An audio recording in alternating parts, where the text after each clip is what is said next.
This video is brought to you by Cars and Bids, the best online marketplace to buy or sell an enthusiast car from the modern era. This is the new 2023 Porsche 911 Dakar, and it's just plain cool. The Porsche 911 lineup has been relatively similar for years, decades now. The same basic models, always improving, always getting better, but the same, all in a cycle. Well, now there's something totally new, an Offroader, a lifted, high-performance off-road version of the Porsche 911 from the factory. Today, I'm going to review the 911 Dakar and show you all of its quirks and features.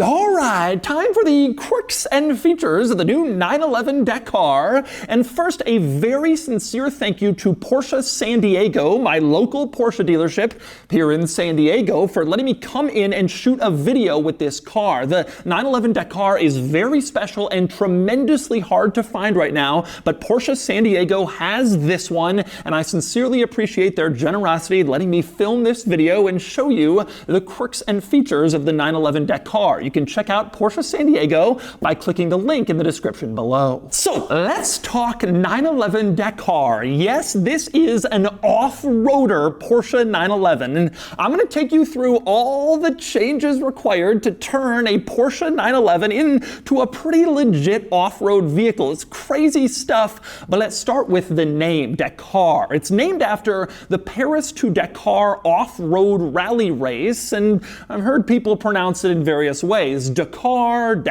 I've even heard Dakar, whatever you call the capital of Senegal, that's what this 911 is named after. Now, these Dakar models are based on the Carrera 4 GTS model, which means you get a twin-turbo flat six with about 475 horsepower, and since it's based on the GTS 4, you of course get standard all-wheel drive, which makes sense for the off-road build. These are only going to be offered with an 8-speed PDK automatic transmission. No manual in the Dakar, PDK only. And as for the theory behind this car, it may seem completely ridiculous, but there's some precedent here. Porsche went off-road racing in the late 80s, early 90s, very famously with the 959, which was like an off-road rally car. Even the production version had suspension that could lift it up for more ground clearance if you wanted to go off-roading. And ever since then, people have been making safari-style rally 911 builds with lifted suspension for off-road capabilities, so now Porsche is doing one from the factory. Plus, Lamborghini's recently done something similar with the Huracan Sturato, an off-road version of the Lamborghini Huracan supercar. And of course, Porsche and Lamborghini are under the same Volkswagen Group umbrella, so they surely knew that each other was developing an off-road sports car, and I guess they figured they'd start the market for it. So next, let's talk through the changes required in order to turn a Porsche 911 into an off-road build, starting with the suspension, which is lifted. Yes, this car has a suspension lift. It's not just an off-roader in terms of looks and marketing. It has the chops, a 2-inch lifted suspension compared to the standard 911 GTS, which puts it at about 6.3 inches of ground clearance in regular mode. And I mention regular mode because there's still more. This car also comes with a lift that can bring it up another 1.2 inches for a total of 7.5 inches of ground clearance from a Porsche 911. And the cool thing is that lift can operate at speeds of over 100 miles an hour, like up to 105, whereas most car suspension lifts only go at low speeds to help you clear curbs or steep driveways. This thing you can take off-roading with the lift up and just drive like that if you want to. Now, 7.5 inches of ground clearance, frankly, is pretty legit. The Huracan Sturato only has 6.7 inches of ground clearance, still pretty tall, but this is taller. And for reference, a Toyota Camry, a regular mid-size sedan, has about 5.7 inches of ground clearance. So this at 7.5 is considerably more, but it doesn't quite get to a Toyota RAV4, which has 8.4 inches of clearance. So this isn't quite on the level level of like a true crossover or SUV, but obviously far more ground clearance than you'd get from a normal car, and especially a Porsche 911. But it's not just suspension. Next, let's talk tires. This car has special Pirelli Scorpion off-road all-terrain tires that are obviously grippy in low traction situations, and they're specially designed to be extra puncture resistant. When you're out on the trails and a rock gets the tires, you don't have to worry with these. And you can see there are these knobby off-road looking tires like what you might find in a Jeep. That's one of the craziest visual things about this car, the look of the tires and just how, well, off-roady they are. But of course, there's a lot more too. Skid plates. You can see up front a big skid plate under the front bumper in order to make sure stuff doesn't get damaged up there when you scratch along rocks and boulders while you're off-roading. Porsche also says they've shortened the front overhang of the car so it doesn't go out as far to give you a better approach angle on rough roads. You also have a skid plate on the side. You can see below the doors, almost like a rock rail, but probably not as sturdy. Still, it'll protect your paint from getting scratched or damaged if you happen to encounter a rock down the rocker panels of your car when you're off-roading. And another skid plate in back, of course, to enhance your departure angle capabilities, to keep you from scraping something important under the car. Of course, that's where the engine is, so that skid plate is particularly nice. Now, one other thing you notice in back, there's a tow hook. This car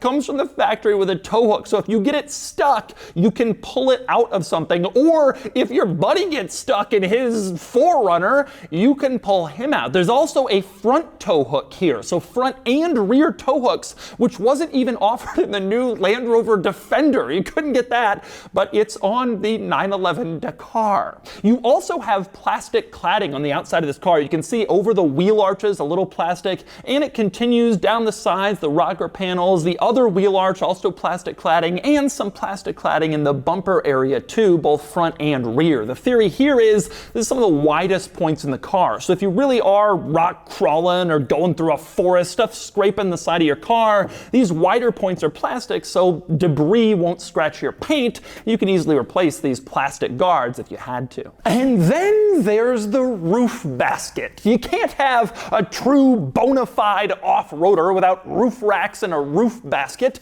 Just ask all the 4Runners and Land Cruisers I see driving around San Diego with an aggressive looking roof basket, but there's no dust or dirt on the car. It just looks cool and it enhances the appeal and the capability because this roof basket is surprisingly functional. Let's start with the floodlights up front. An extra set of driving lights mounted on the roof so you can see if you're trying to tackle the trails at night. To activate these roof lights, there's a switch mounted on the ceiling near the rear view mirror. Turn it on and you can see the roof lights shine brightly ahead, illuminating your way far down dark roads when you do late night rally stages in your 911 Dakar. And it's not just that. In the Huracan Storado, the roof racks and basket can only hold like 70 pounds. A supercar just wasn't designed to carry weight on its roof. This car, you could mount a tent, and Porsche sells one, an accessory tent that can be mounted on the roof basket so you can sleep above your 911 Dakar,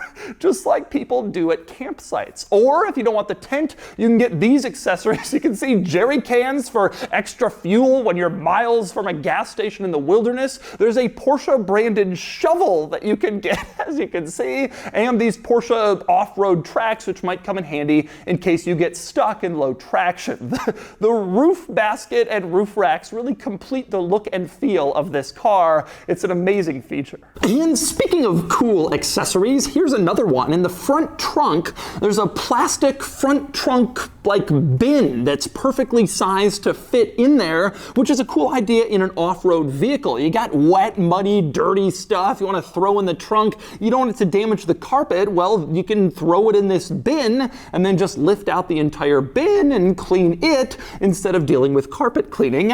That's a pretty cool feature in an off-roader. And there's more changes to the 911 Dakar than just the stuff I've mentioned. Another one is up front, the hood. This comes from the 911 GT3. It's a carbon fiber hood, got a couple nostrils up front, gives the car a more aggressive look, and helps it save weight, which I'll get back to in a second. This car also has a fixed rear wing. thing. Instead of the active spoiler that comes up at certain speeds on other 911 models, this one is fixed in place and it just looks cool. Not sure you really need a rear wing when you're off-roading, but it definitely adds to the overall look of this car. And another upgrade comes to the cooling system. Porsche says even though the Dakar is based on the GTS, it has the cooling system from the 911 Turbo S. I guess they figured you're out in the hot desert doing your off-roading, you'll need a little enhanced cooling, and so Porsche delivered it. And just in case you're wondering about performance, Porsche says this will do 0 to 60 in about 3.2 seconds. Now that sounds tremendously fast, and it is,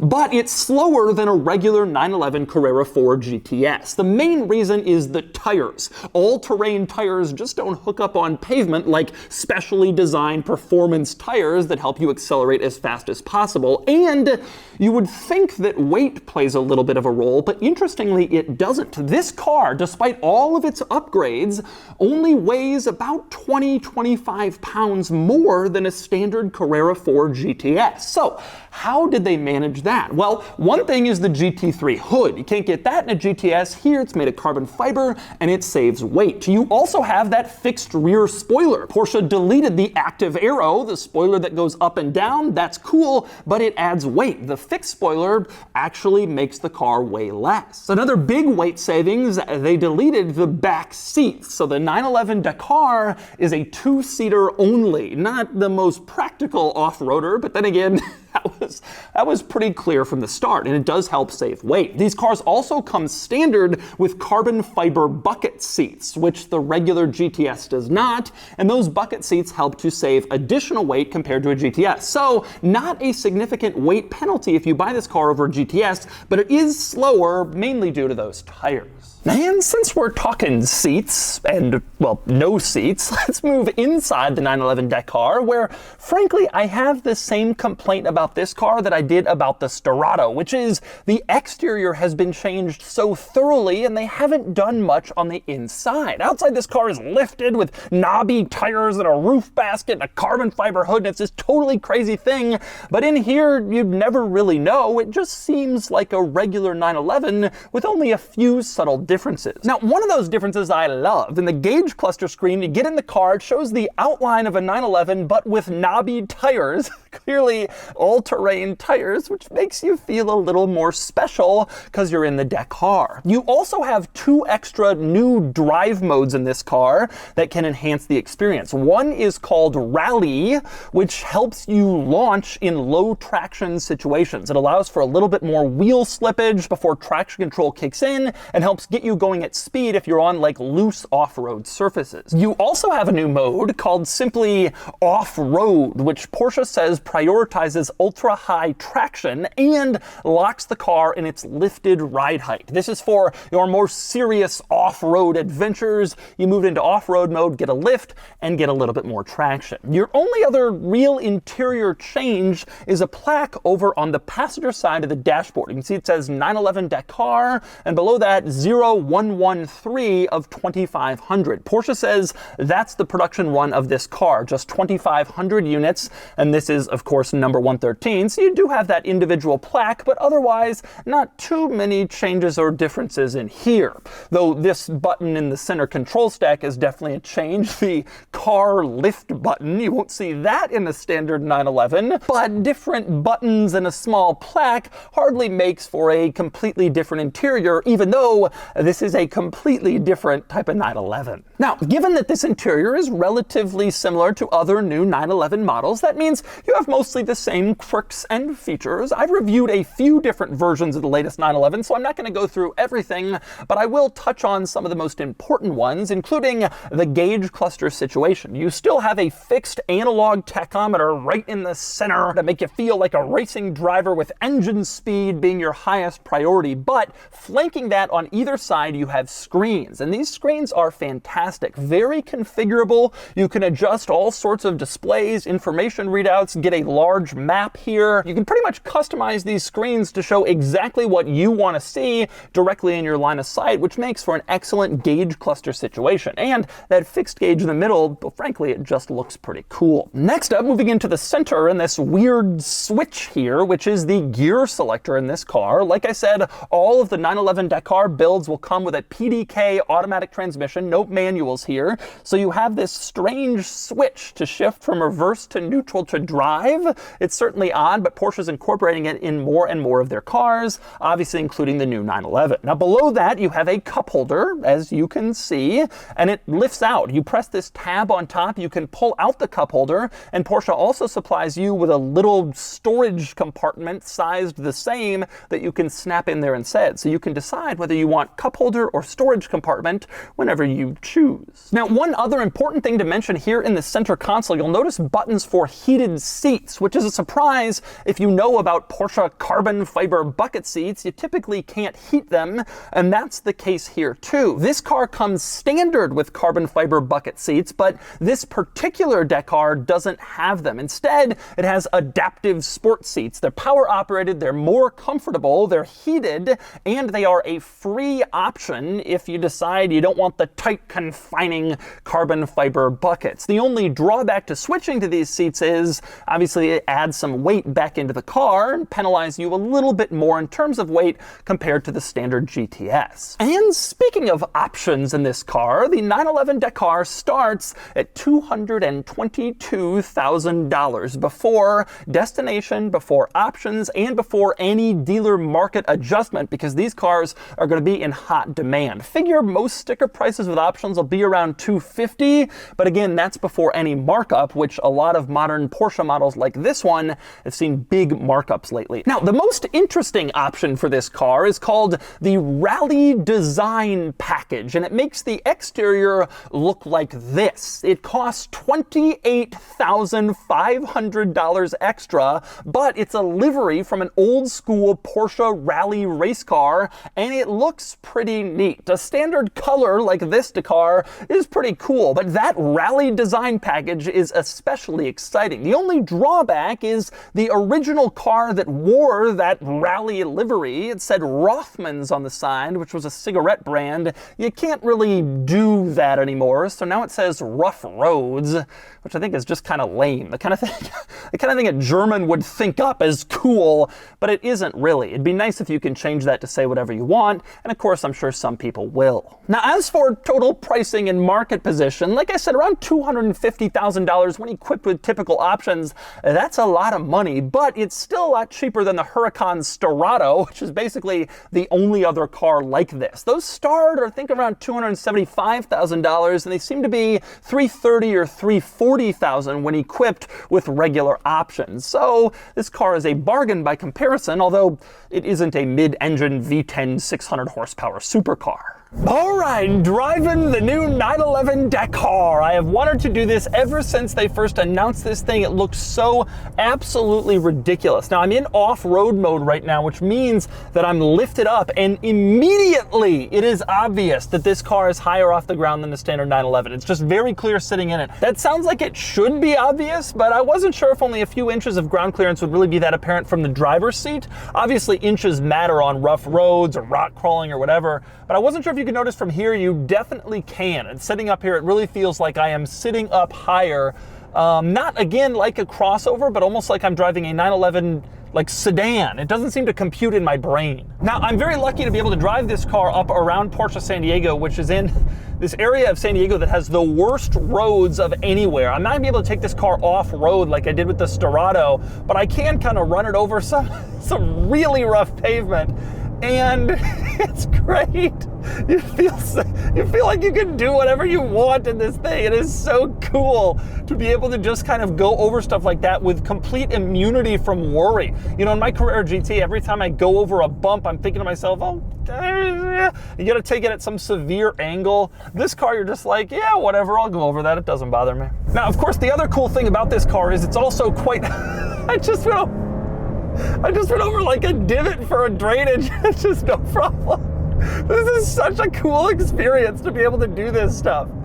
The other thing about this car is it's tremendously fast. I actually kind of wish that I had driven this before the Storado, because Even though this car is certainly going to be more capable than the Sterrato, it's got more clearance, it's got a little bit more in terms of drive modes for off-roadiness, the shortened overhang, like it's obviously a more capable vehicle off-road.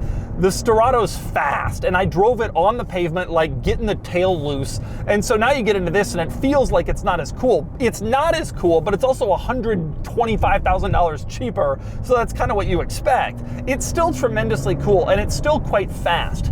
To me, it feels every bit as fast as a GTS, and I suspect that that 0 to 60 difference is only really relevant from a launch, because that's when you count the most on the tires for traction. If you're hitting the accelerator at 30, 40 miles an hour and just going up to 80, I have a suspicion this is going to feel pretty much every bit as fast as a regular GTS. Now, it's very clear from even just driving the car around a little bit, I don't drive it too much since it's a brand new car, but it is clear quickly that like it doesn't steer or handle quite like a 911. It feels like there's a little bit more play in the steering. It's relatively quick, but you just can't get that sharpness with the extra height of this car, extra suspension. It's obviously not like the sportiest, tightest thing, and that's certainly true in terms of handling. I don't want to say there's body roll. That's not what it feels like. What it just feels like is a little more sluggish. I mean, obviously a 911 is one of the sportiest cars that can possibly exist. So the comparison point, I mean, you're never going to get to that level, but it definitely doesn't have quite the same, oomph and excitement around corners. But the benefit is you're lifted up and you can go over anything. So if you happen to want to go around corners on rough roads, this is going to be able to do that a lot better than a regular 911, and that's cool. Truth is this thing is incredibly, incredibly awesome. It is a marvel of ridiculousness, and I love that they're making it. It gives like a whole new dimension to the 911, which, like I mentioned at the start of this video, has been kind of like, it's obviously steadily improved over the years for many years, but it's been relatively similar for a long time. And now this is like a totally different 911 experience that you can have. And I just think that is so, so, so cool. This car still is fast. It still steers and handles well. It's not as fast or as quick to handle as a regular 911, but it's still damn good and damn close. And what it does better is it can give you a different thrill in a totally new way that you can't get in a 911. And it looks absolutely awesome. And the roof basket and all this stuff. I mean, it's just cool. It's just plain cool. It's impossible to deny that. And so that's the new 2023 Porsche 911 Dakar. This may not be a typical 911 in the traditional sense, but that's the appeal. This thing is crazy. Truly one of the most exciting, ridiculous sports cars on the road today. And now it's time to give the new 911 Dakar a DougScore. And the DougScore is here, 69 out of 100, which is a fantastic number. That ties the Dakar with the 911 Turbo S, but it makes sense. The Dakar is slower, but it's still very fast, and what it loses in speed, it makes up for in sheer hilarity and enjoyment, including capabilities off the pavement that you certainly don't have in other 911 models. I love the 911 Dakar, and I seriously enjoyed checking it out. My only real caution here is a 2,500 unit production run isn't quite rare, so don't buy this thinking values will climb. I suspect that's not in the future for this car, especially because I believe Porsche will likely make further versions of the Dakar on later 911s.